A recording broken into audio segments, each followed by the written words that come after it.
Happy Sunday, Vol Nation. The Tennessee Volunteers baseball team, they complete a dominating sweep of Hofstra this weekend, 46-2 in 3 games, and that is called total domination, folks. Make sure you hit that like, that share, that subscribe. Thank you guys so much for your support as well. Nate Snead took the mound today for Tennessee yesterday when I recorded the game 2 recap. It hadn't been announced yet. I thought it would be him or Dylan Loy, and it ended up being Nate Snead. That was kind of my expectation a little bit since we didn't see him pitch yesterday, but based on how they went to Pizza Series last weekend, I was wondering if maybe you would see Loy. But Nate Snead did start on the hill today for Tennessee. He went 3 innings, 2 hits, 1 run. It was earned 2 walks, 3 strikeouts. 40 total pitches. He had 25 strikes in that. Decent day, not bad on the day. Obviously, a couple walks, gave up the run along the way, but not a bad start at all. Andrew Banky then come in, relieved him through 1 inning, had 1 strikeout through 14 pitches, 9 strikes. He did get the win on the day. I talked about this yesterday. I still don't. I don't know. I don't get the whole – I get it. I understand it, but I don't necessarily like it. I think, if Snead goes 3 innings, they're up. He should get the win. But, that's another conversation another day. We saw Banky. We saw Ryan Combs come in, went 1 inning, gave up a hit, had 2 strikeouts, faced 4 batters, 17 strikes and 11 strikes and 17 pitches. Luke Payne, 1 inning, 1 strikeout, 1 walk, 4 batters faced, got 2 flyouts. 7 strikes and 13 pitches, and then Austin Breedlove finished it. He went 1 inning, got 3 ground outs, made it pretty nice. It was like they said on the telecast, did he catch the ball or the ball catch him, but had a hard hit ball back to him. He was able to turn third to first on that as well, but a pretty solid pitching outing for Tennessee today. 7 innings, 4 hits, 1 run. It was earned 3 Ks, 7 strikeouts. Did have 1 wild pitch from Snead, so I think that's something as you get into better competition down the road. Snead's going to have to be more accurate with the ball than that. And, I still think down the line, of course, you had Liam Doyle, who looked fantastic Friday night. Marcus Phillips was good yesterday. And then, of course, Snead as well. But it was kind of an odd day for Tennessee's offense in a respect. 4 runs in the first, 8 in the second, and then they didn't score any the 3rd, 4th, or 5th innings. Scored 1 in the 6th as well for the 13-1 win. And Hofstra was definitely not putting on a clinic in the first couple innings with pitching, catching, or defense. It was pretty rough, and this series this weekend looked a lot like I expected out of it. And here at the end, I'm going to give my honest observations on this. And I always say this, I love every guy that plays for Tennessee, but I'm honest with where I think they're at as well. So I'll give that here at the end of the video, but want to get through it today. Great. We go through the lineup. Your starters, Curley. He started today at third base, went 2 for 2, had a walk as well, 2 runs scored. Gavin Keelan started at short. He was 0 for 2, had 2 walks, 2 runs scored. Hunter Inslee, 2 for 3, 2 RBIs, 2 runs scored. Ended up he went 0 for 4 Friday, ended up coming out of the weekend for 500 batting average. He rebounded nicely. Good for him. Andrew Fisher was 0 for 2. He did have 2 walks, 2 runs scored. Cannon Peebles, 1 for 2, 1 RBI, 1 walk on the day. This team drew 13 walks today. Hats off to them for having a good eye. Like I said, Hofstra didn't put on a clinic today by any means in the field, but it takes patience and it takes a good eye as well as far as what that team did, especially to be able to draw that many walks.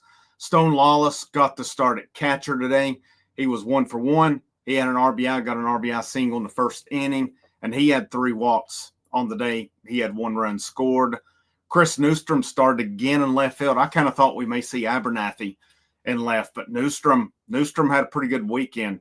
I think he was 0 for 2. He did have a walk. He had an RBI. He had a run. He did have one strikeout on the day, only 6 strikeouts today, and I'll hit on that here in a moment. Newstrom was the only starter with a strikeout on the day, and I could tell he was pretty frustrated. I like this dude. I like his competitiveness. And just when they talked about in the pizza series last weekend, when Levi Clark hit a walk-off bomb, I think it was Ben McKee 24/7 said Chris Newstrom was very angry about it. That's my kind of guy right there. I love it. Reese Chapman hit 8th today, 1 for 3, a grand slam for Reese Chapman, 5 RBIs. Good day for him. Come out of the weekend hitting 333. That's not bad. And, hopefully that gets Reese Chapman's confidence going. He played all weekend, and hopefully he'll continue to carry that along, because we know coming in, a lot of people peg him as the guy to kind of take that next step this weekend. Then Ariel Antigua got the start today at second base. He was 0 for 1, did have a walk, did have a run scored on the day as well. So that's your starting lineup. Now, getting to the guys that come in. Manny Marin was 1 for 1 on the day. He was also hit by a pitch. He come out of the weekend hitting 667. Really good weekend for him. Abernathy come in and played some second base later on. He went 1 for 1 today. Colby Backus 0 for 2 with 2 strikeouts on the day, and we'll get to that here in a minute. Levi Clark come in and caught later on. He was 0 for 0 on the day. He had a sac fly, did have an RBI. Braden Sharp 0 for 2 on the day, did have a strikeout. Dalton Bargo come in 0 for 1 with a strikeout. This is another one I'm going to talk about here in a minute. Hunter High was 0 for 1 with a strikeout, and then Blake Grimmer was 0 for 0. He had 2 walks and a run scored on the day. So lots of guys got in the lineup. There's still some guys I would like to have seen that we didn't. So hopefully we'll see them maybe against Asheville, or maybe at least against Sanford last weekend. So my observations coming out of the weekend, these are my honest observations. Obviously, these things can change. Offensively, this lineup is good. 1 through 9, this is a very good lineup. And I can tell you this right now, with Manny Marin, with Chris Newstrom, with Levi Clark, you're going to have a real hard time keeping them on the bench. Now the wild card, 2 wild cards in all this is when Cannon Peebles and Andrew Fisher, they've been battling injuries. How's that going to affect the lineup? Fisher played first all weekend, and I'm going to hit hitting, fielding, and pitching. So I'm going to get to him in the field here in a minute. But Peebles DH 2 games. He caught 1 game. That pushed Stone Lawless in 2 games. Stone Lawless is a guy you're going to have a real hard time keeping out of the lineup as well. So based on that lineup today, and then there's more with it. I don't envy Tony Vitello and that staff in the decisions they have to make on who plays. And it's a lot of tough decisions. It's a lot of good ball players on this team. 2 guys to me who are pushing themselves out. And Dalton Bargo's one, Colby Backus is the other. That's 2 guys, veteran guys coming back this season. Bargo started the first game. He did not start the last 2 games. He did not have a good weekend, and Backus struck out 3 times, and I think it was 4 at bats, could be 5 this weekend. This is a guy people say has a lot of potential. These freshmen, here's the bottom line. Will these guys get more chances? I think they will, but until they start producing, these freshmen are pushing them out on it. That's just an honest assessment. That's nothing with their ability. There's not a single, you're not going to play baseball for Tennessee if you're not good. So there's no thing as saying, well, these guys aren't good. Every player on this roster can play baseball. It's just a matter of can they get it done on the field or not. With what Chris Newstrom has done, with what Levi Clark has done, with what Manny Marin, I'm really still not sure on that one. With what he's done, I still think Abernathy, as much as they've talked him, is going to be a big part as well. And then, of course, your normal guys. As long as Cannon Peebles, as long as Reese Chapman keep doing what they did this weekend, being pretty solid, those guys will be in the lineup. If they resort back to their form of last year, there's guys who will take their spots along the way. That's just the honest, that's how much talent is on this roster this year. If you're a veteran guy and you get opportunities, you better make the most of it. I thought of Blake Grimmer did good. He had a bomb yesterday, had a couple of walks today. Hunter High had the bomb Friday night. Didn't do so much the last 2 days, but still yet, that was a massive bomb he hit. And I think that's a guy I would give more opportunities to him maybe than some others. But that's just my opinion. Fielding was okay. Fisher, that is a question coming in. Can he field? To me, he had 2 errors this weekend. That was an error Friday night. They gave it a hit.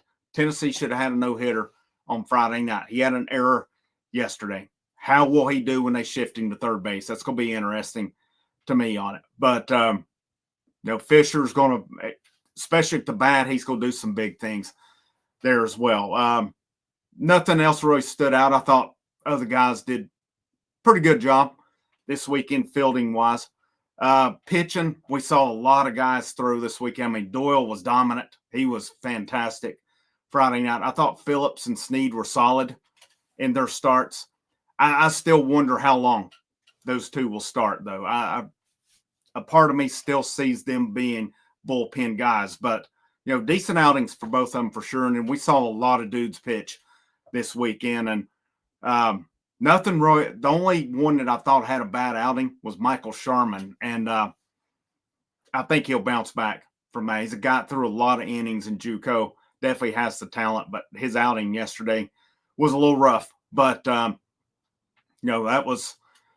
that was the exception, not the norm. And again, I think he'll bounce back from it as well. Lots of guys got innings in. So we saw a lot. I don't think we can judge a whole lot off of this weekend just because Hofstra is not a very good team. They only return 2 position guys. And, but, the one thing about it with all the pitching we've seen, like I said, outside of Sharman's outing, I thought all of it was solid this weekend. Doyle was phenomenal on Friday night. He was phenomenal. My question with him is, can he maintain? Because the question with me coming in was last year at Ole Miss, he had an over 6 ERA. What's he going to do when we get to conference play? That's going to be the telltale sign, in my opinion, on it. But this team is loaded with talent, and I don't really think we learned a whole lot this weekend. I think they did what was expected out of them. So how's this team going to look moving forward? Again, the things I learned in a way is I think some guys are about to get passed up by some freshmen in the lineup. Because I'm telling you right now, like I said, if you're a veteran dude and you get opportunities, you better take advantage of them. Because if not, there's a bunch of young, hungry dudes who are full of piss and vinegar and are freaking ruthless that are going to take your spot if you're not getting it done. But great weekend. Tennessee baseball again, 46-2 on the weekend, 3-run rules. Not a fan of the run rule on opening weekend. Later in the season, I don't so much have a problem with it. Opening weekend, no, I would have liked to see it. Not for the fact I wanted to see him just score 25, 30 runs and just totally embarrass Hofstra. That's not it. I wanted to see some more pitchers, some more guys that maybe we didn't see, because that was 6 innings of work that I'd like to see some other guys get in relief. Like I said, not anything of just wanting to annihilate them and embarrass them anymore. No, just get some more guys some work, especially it being the opening weekend. Because like I said, there's not a spring training leading up. They have the preseason. They have the scrimmages leading up. They're all intra-squad, of course, which I've seen they say is some of the most intense anyway. So maybe that's better than a preseason in a respect. But Tennessee returns Tuesday against UNC Asheville. That will be at 4:30 p.m. Eastern time on Tuesday. And then next weekend, they've got Samford coming to town, 4:30, 4 and 1, barring that they don't have to change anything for weather or anything. But you guys have a great rest of your Sunday. I am going to record a Lady Vols video. They finished up just a minute ago. So I'll turn around and record that and release it here in a few minutes as well. But I'll see you here in a few. You guys have a great Sunday. Go Vols.